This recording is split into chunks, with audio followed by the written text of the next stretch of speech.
It's going. Okay, good. Hello, everyone. I am here with Father Vondou. He is one of the chaplains here at CHBOLC. I have been interviewing several of the chaplains so far, and I wanted to talk about their CHBOLC experience.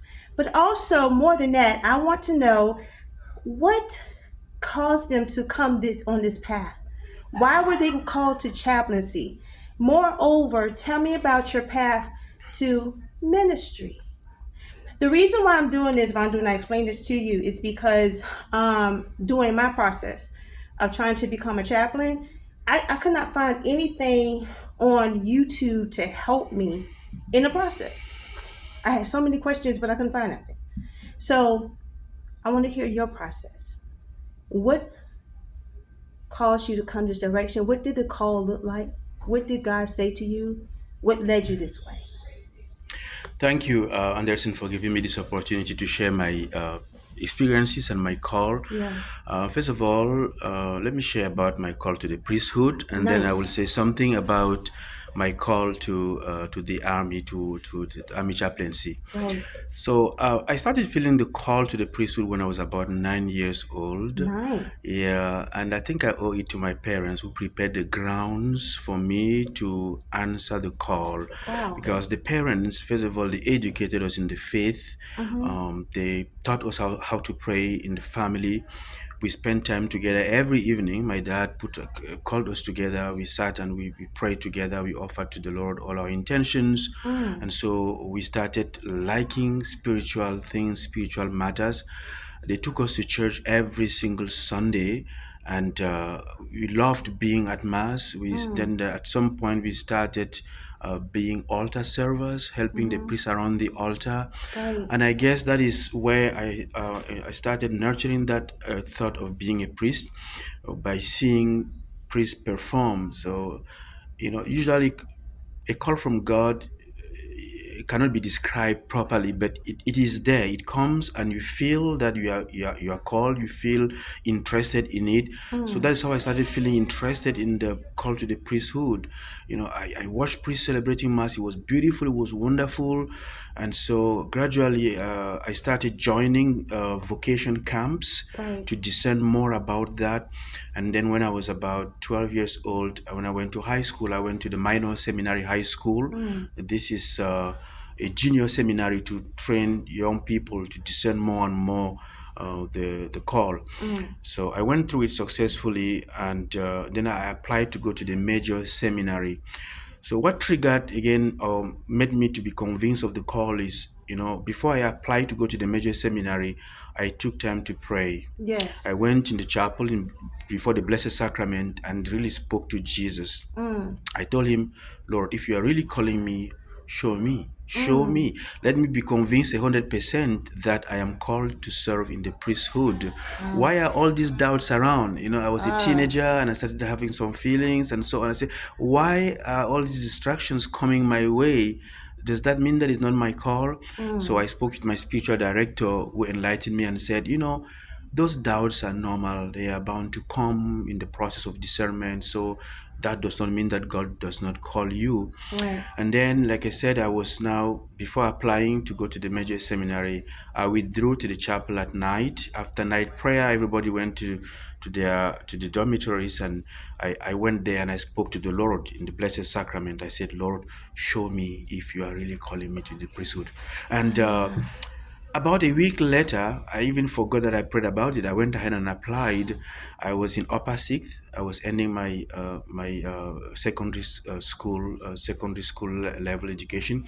So one of the youngest who just arrived, Mm-hmm. like 6 years behind me, came at breakfast. I was having breakfast, and he came to me. He greeted me. He said, "Good morning." I said, "Good morning. What is that? What is going on?" And he just told me, "I had a dream." And so what?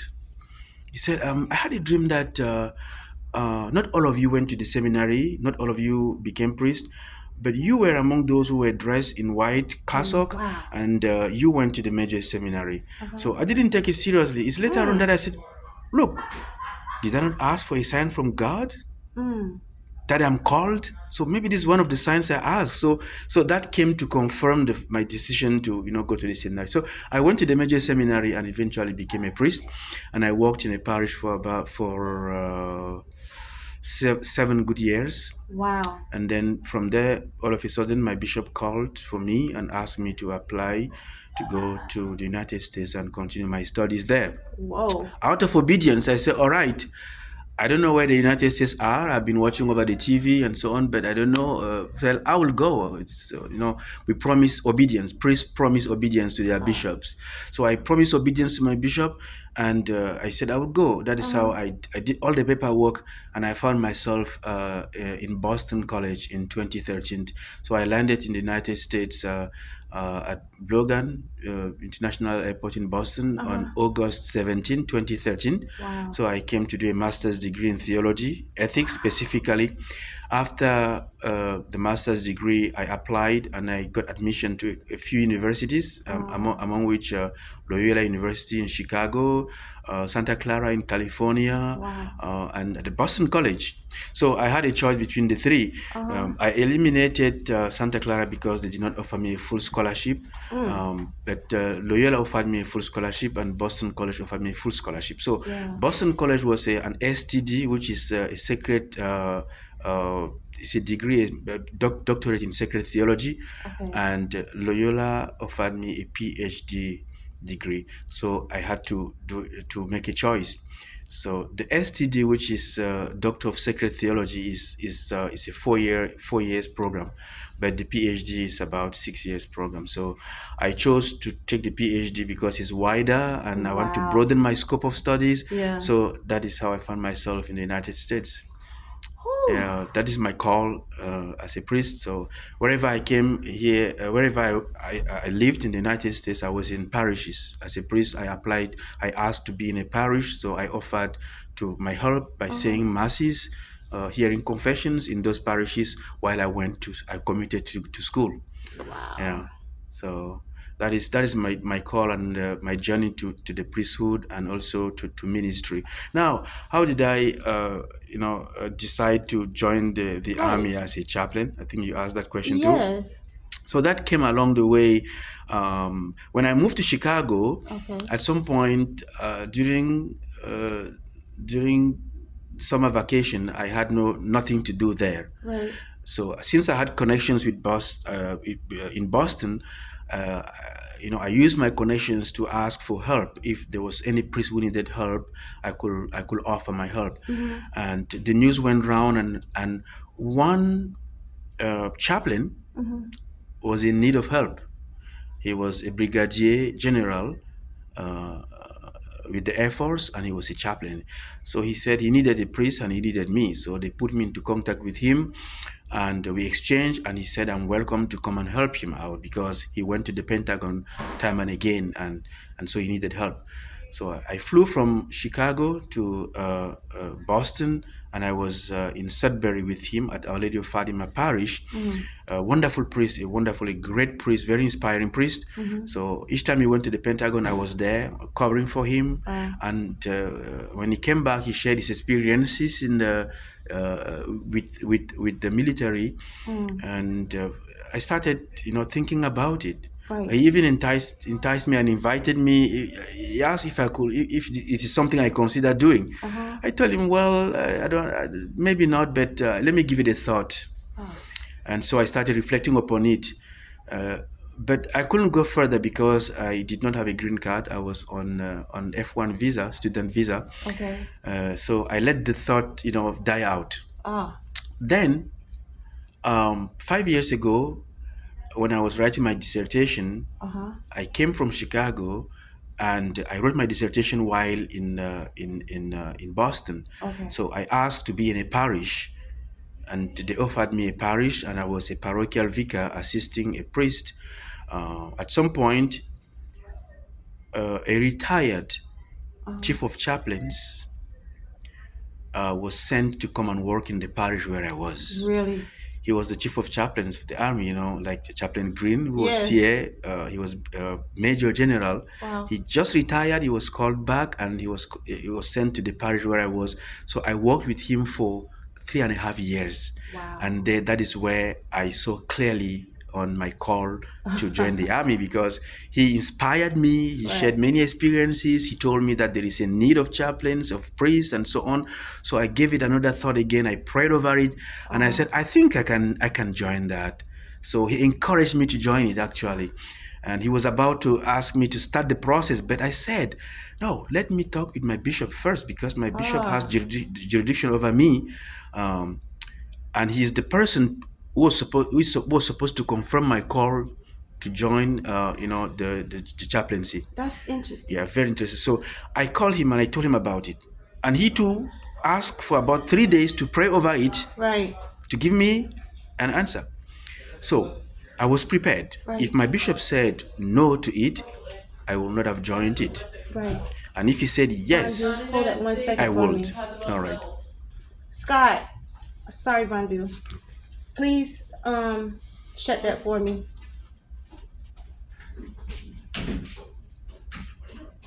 Did you pause it or did you start it? Oh, I didn't. Should I pause it? No, don't pause it. Okay, I didn't I'm just pause making it. sure we don't have to start over. Okay. I'm sorry about that. Yeah, The noise, the background I noise. didn't pause. Anyway, you will catch it definitely. Yeah, thank you. All right. Also, you had to talk to your bishop. Correct. Oh, So because I am under my bishop, I'm not incardinated in the Archdiocese of Boston. I am like a priest on loan, okay. serving in the Archdiocese of Boston, while my bishop is in Cameroon. Oh. So he has powers over me. He can call me anytime to go back. Wow. So I had to ask him, because to join the army, my endorser needed my bishop's recommendation and permission. Gotcha. That is why I spoke with him, and my bishop took like 3 days to reflect upon it. So when I gave him a call again, he asked me a couple of questions to understand it, and he said, yes, go ahead, embrace it. You have my blessing. So And when you heard him say that, what did that confirm within your spirit? How did it make you feel? Yeah, it made me feel nice, and it made me feel that I was actually called. Why? Because my bishop is one of the people who discerns with me. Wow. Because I promise obedience to him, and he can send me wherever he wants. And when he sends me, I trust that it is through the guidance of the Holy Spirit, that I'm doing the will of God by going where he is sending me. So usually we don't argue when the bishop sends us. I had to ask him so that he confirms the call. Wow. So that he gives me his blessing and permission to go ahead. So with that, I am covered. I know Right. I'm doing it with my bishop having my back. So Wow. if I went on my own, it wouldn't be proper. It would be like doing my own will. Right. But I said, he has the fullness of the priesthood, and he is helping me to discern the will of God. So by saying yes, go and join the army as a chaplain, for me it was a big relief. And I said, all right, this is a confirmation that I am called. Finally, I'm called to join the army. So I got back to chaplain, retired chaplain, Major General, Right. who inspired me, and told him that all right. And so he had kicked the ball rolling. He contacted those in charge of recruitment. They got back to me, and then the process, as you know how the process is so studious, and all the paperwork. I started doing that, and then I got admitted into the chaplaincy, and that is how I found myself in it. Yeah. That's so amazing. I am struck by several things you said. One of the things that how your confirmation and discernment is a dual process. It's just not, the Holy Spirit speaking to you and you have the confirmation within yourself, but because you're submitted to your bishop, you also take it to him and you both pray about it to help you go forward within the process. Correct. Oh. That is right. That's how it is in the Catholic Church. Right. There is no acephalous priest. Every priest must have a bishop who is the head, Right. and to whom he responds, and who guides him, and who sends him. Right. As the Spirit prompts the bishop. So anything I do, I need my bishop's permission. When I moved from Chicago to Boston to be in a parish, I needed a written permission from my bishop allowing me to work in a parish.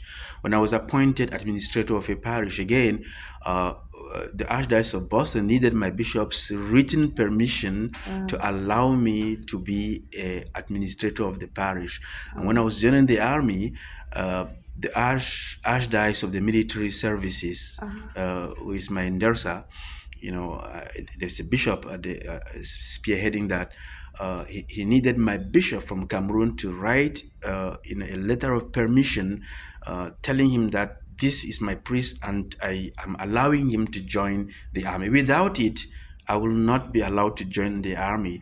I will not have any endorser. My endorser will not go ahead and endorse me. Without your bishop right. permission. He had to get my bishop's permission. So that is how it works.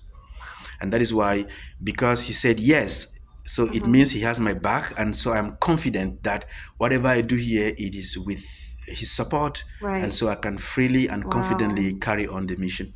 That has to be fulfilling to know you had that type of support. Correct. That is really fulfilling. Without it, I couldn't go ahead, actually. If my bishop hesitated or he said, well, hold on, I would have just held on immediately and I would not have joined the army. It's not my personal thing. So I am within the church. I am under an authority and I have to respond to that authority. I have to be obedient to my bishop. Anything I do has to be with the permission and the blessing of my bishop. So that is why I'm so confident that I've been called. That was the last process in my discernment, having my bishop say, yes, go for it. Wow. Yeah. So it was not enough for me to discern on my own and discern on being inspired by two retired chaplains. Right. I had my bishop confirm that by saying, yes, I allow you to do it. Wow. Yeah. I think like even with the young guy with the dream, right? Yes. And you being around people. Correct. So it's a corporate thing. There is, especially when you are in the church, there is nothing you do alone. The church is very hierarchical. Right. So we have the Pope at the head, then there are bishops, and then priests and deacons. So we all work together. We follow the rules and we follow the guidance of the Holy Father, the teachings of the church, and so on and so forth.